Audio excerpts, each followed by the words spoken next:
The Walk.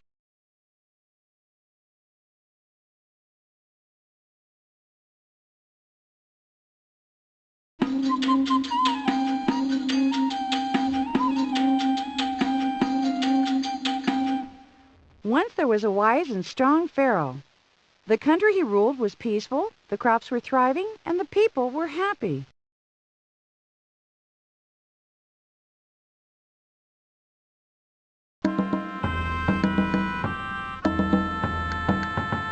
But the pharaoh was not happy. He was lonely. One afternoon, the pharaoh paced slowly through the palace.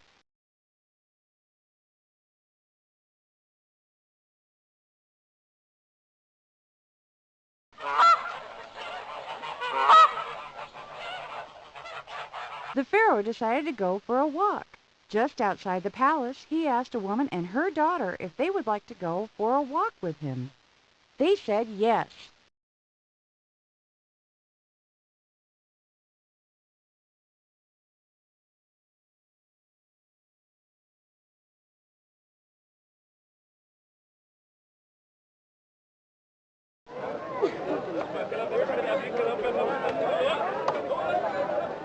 They walked to the village.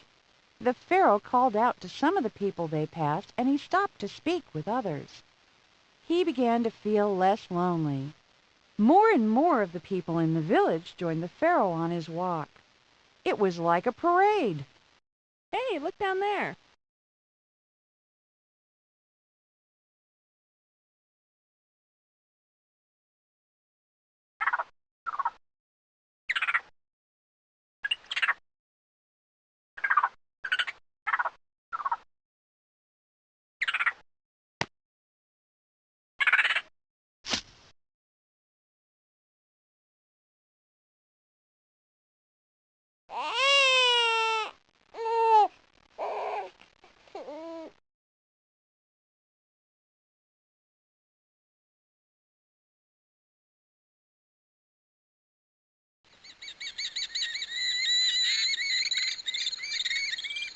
They paraded all the way to the Nile River. They stopped at the dock and spent the afternoon laughing, talking, and enjoying each other's company. The pharaoh realized that he didn't feel lonely anymore.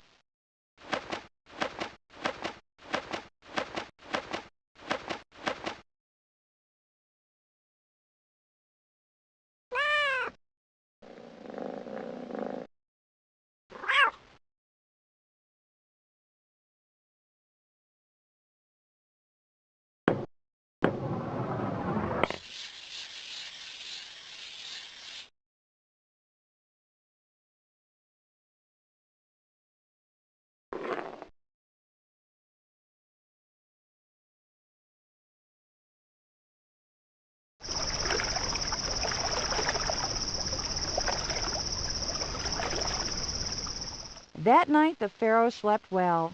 He knew that the next time he felt lonely, he could take a walk with his friends.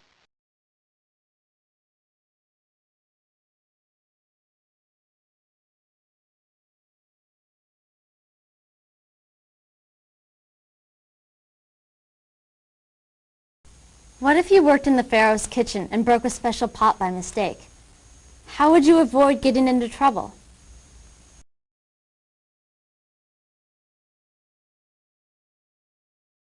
Imagine if one night, while the pharaoh's pyramid was being built, you and your friends had a picnic on top of the pyramid. What was it like?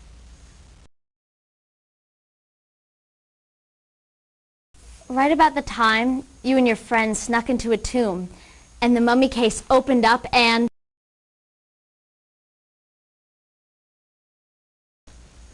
What if you traveled to ancient Egypt? What would people think of your clothes? Write about what happened on the day the pharaoh's pet baboon escaped into the village.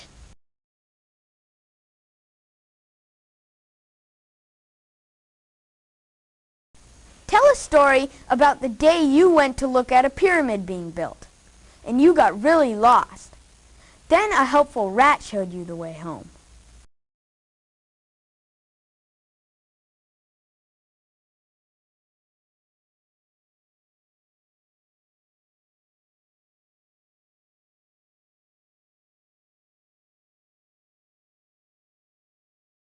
Pyramids around the world. Pyramids have been built all over the world. The Egyptians built the first pyramids 4,500 years ago as tombs for their rulers. Hundreds of years later, the Nubians, who lived south of Egypt, built smaller pyramids. The Nubian pyramids were also used as burial places. 2,000 years later, on the other side of the world, pyramids were built to be used as temples. In North America, the Mayans built pyramids with staircases leading to a flat top. In Central America, the Aztecs built pyramids with 2 shrines at the top. Priests performed sacrifices at the tops of the Mayan and Aztec pyramids to gain the favor of the gods.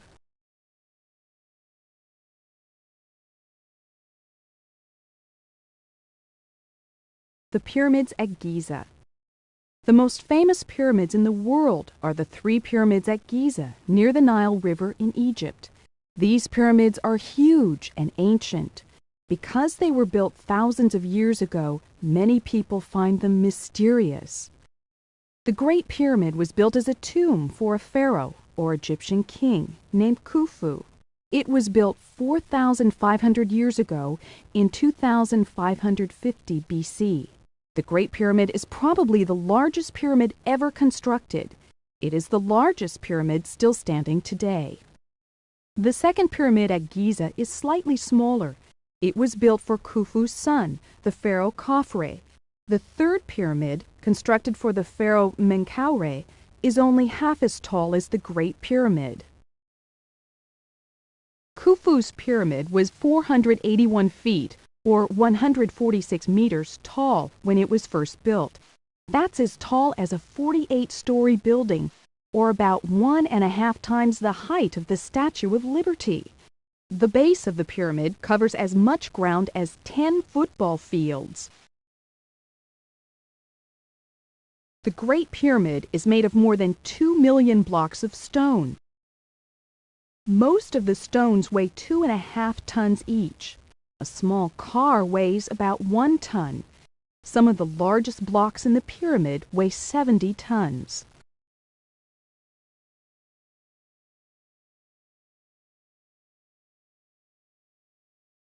Egypt is one country in the continent of Africa. Egypt lies next to the Mediterranean Sea in the northeastern part of Africa. The ancient Egyptian people who built the pyramids lived very close to the Nile River. Most Egyptian pyramids, including those at Giza, were built on the western bank of the river.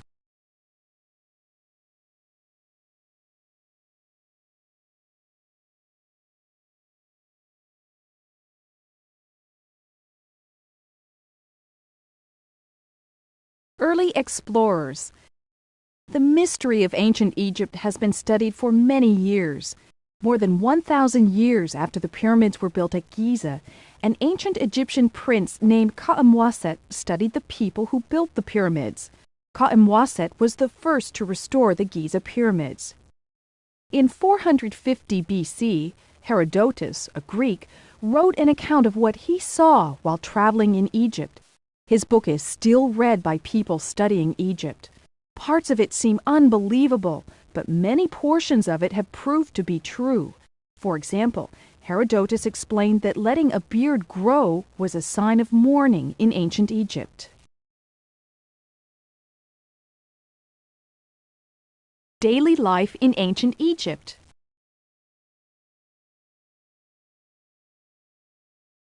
Adults.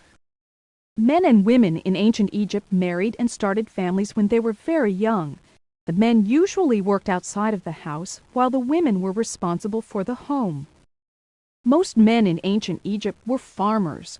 Some men worked as craftsmen or as government officials. Men generally learned their jobs from their fathers. Women usually worked in the home and took care of children. They spun thread and wove cloth. They also worked in the fields, ground grain, and baked bread. Women could work outside of the home as singers, musicians, dancers, priestesses, and market traders. They could also be midwives, people who delivered babies and cared for the mother and child.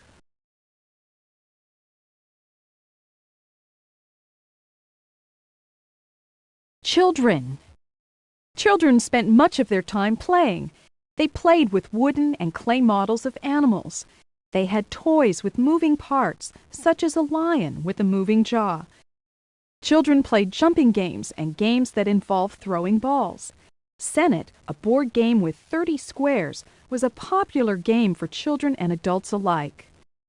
Children started helping with chores when they were about 5 years old. Children fed the animals, ran errands, and looked after younger children. They also collected fuel for fires. Girls helped their mothers, and boys learned their father's trades or apprenticed to a craftsman.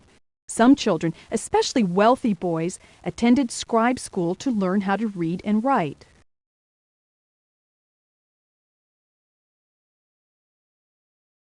Scribe. Most people in ancient Egypt could not read or write, so they needed scribes to perform these tasks for them.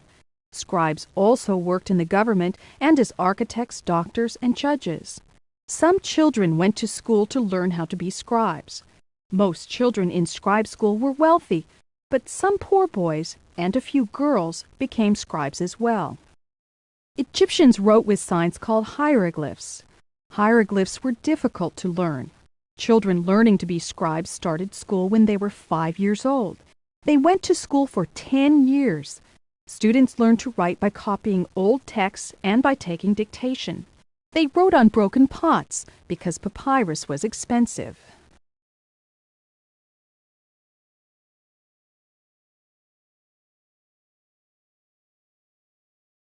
Sometimes the same combination of hieroglyphs can represent two different words, just as the word orange in English can mean either a fruit or a color. In Egyptian, a sign called a determinative shows a picture of something. The picture helps the reader determine the meaning of the hieroglyphs. Here is a sentence written with hieroglyphs. The first two hieroglyphs in this sentence represent the word follower.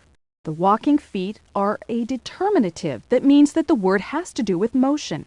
In this sentence, the word represented by the three symbols together is followed. The man hieroglyph represents the word I. The basket hieroglyph is for the word Lord. This time, the man hieroglyph represents the word my. These hieroglyphs represent the word when. These hieroglyphs represent the words sailed upstream. The boat hieroglyph is a determinative that tells you this word has to do with sailing. The horned viper is for the word his. The whole sentence reads, "Followed I Lord my when sailed upstream he." In English, we would write the same sentence in this order. I followed my Lord when he sailed upstream.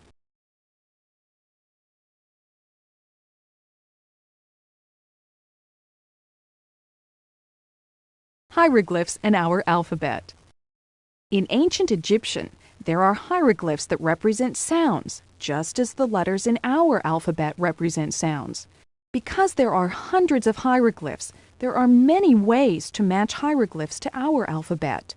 The chart on the right shows one way of matching hieroglyphs to the letters in our alphabet. Egyptians did not have hieroglyphs that matched the letters C, U, V, or X. However, they did have a hieroglyph for the sound ch, as in chicken. If you write a message using hieroglyphs, try using other letters in the place of missing letters.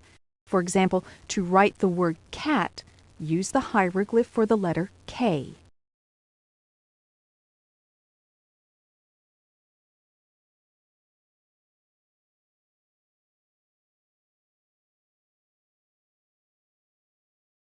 Weight and money. The deben was the basic unit for measurement of weight. A deben weighs about 3.2 ounces or 91 grams. Smaller measurements, such as doses of medicine, were explained in terms of a number of wheat grains or carob tree seeds. Scales were made of two pans balanced against each other. Standard scale weights, made in rings or in the shape of animals, were placed on one pan, and the object being weighed was placed on the other.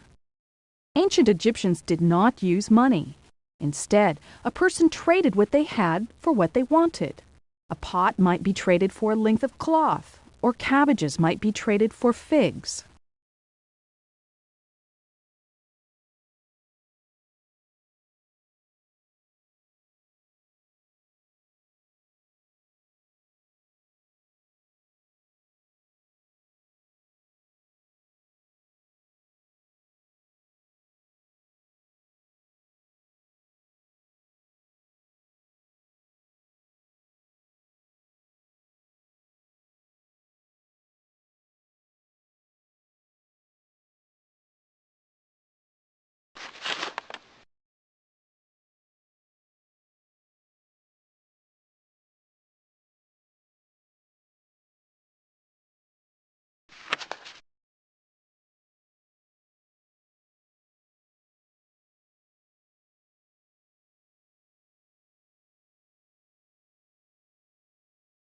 Hmm.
Hi, I'm Donna Stanger. I've been developing software for 14 years and was a teacher for 20 years before that. I've always been fascinated by how children learn and how we can help them.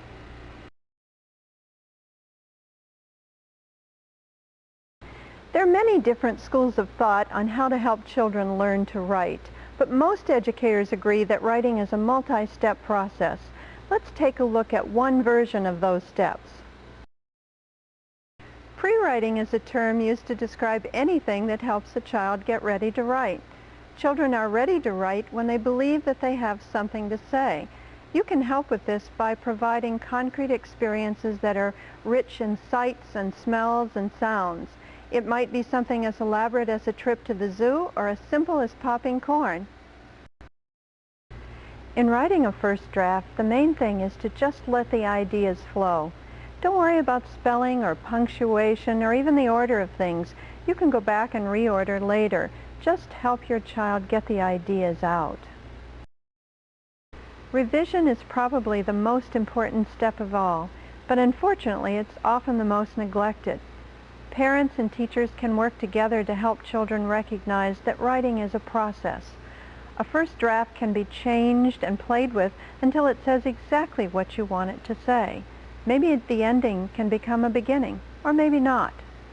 Computers have given us a powerful new way to make rewriting painless and to help children improve their writing.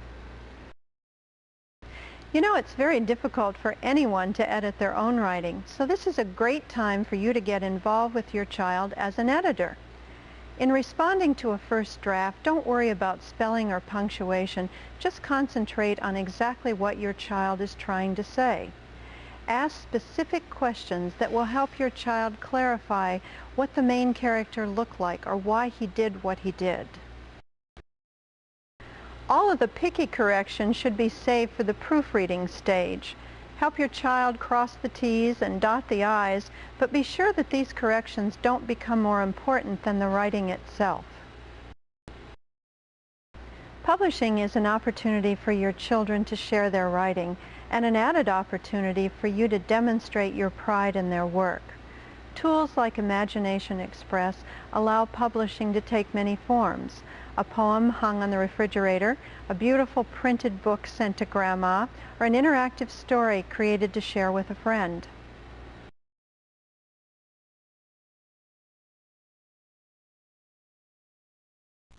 If it's difficult to find time to sit down and write with your child, try becoming your child's best writing audience. Look for one or two things that your child did really well and comment on those. Ask a few questions that show your interest in what your child has written. For fun, you might respond by writing a quick review of the work using the style of a literary critic or a movie reviewer. Mary Wilson's new smash hit takes us on a memorable adventure into the land of the pyramids, and so forth.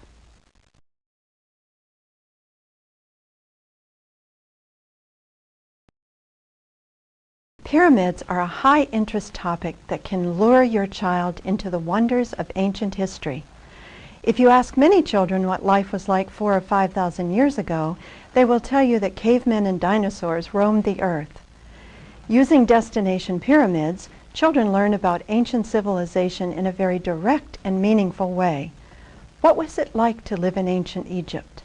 How did people dress? What did they eat? What games did they play? What did they believe in? And why did they build the pyramids?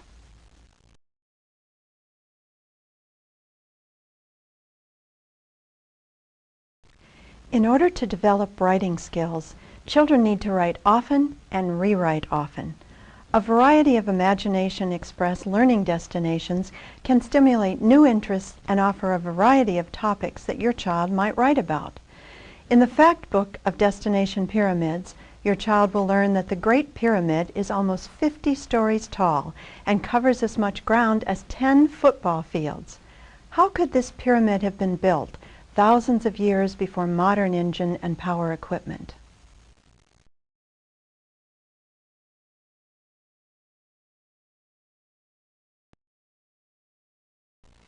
In the writing process, ideas need to come first. If your child already likes to write, Be sure that you continue to encourage and accept those first drafts. You might try motivating your child to edit, correct, and polish a story by planning to share it with someone special like a grandparent or a friend. Spelling and punctuation become more important when their purpose is to make sure that someone else understands what you're trying to communicate.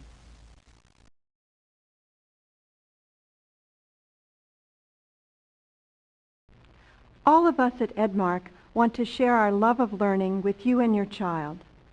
Our goal is to ensure that if Edmark's name is on the product, there's a world of learning inside.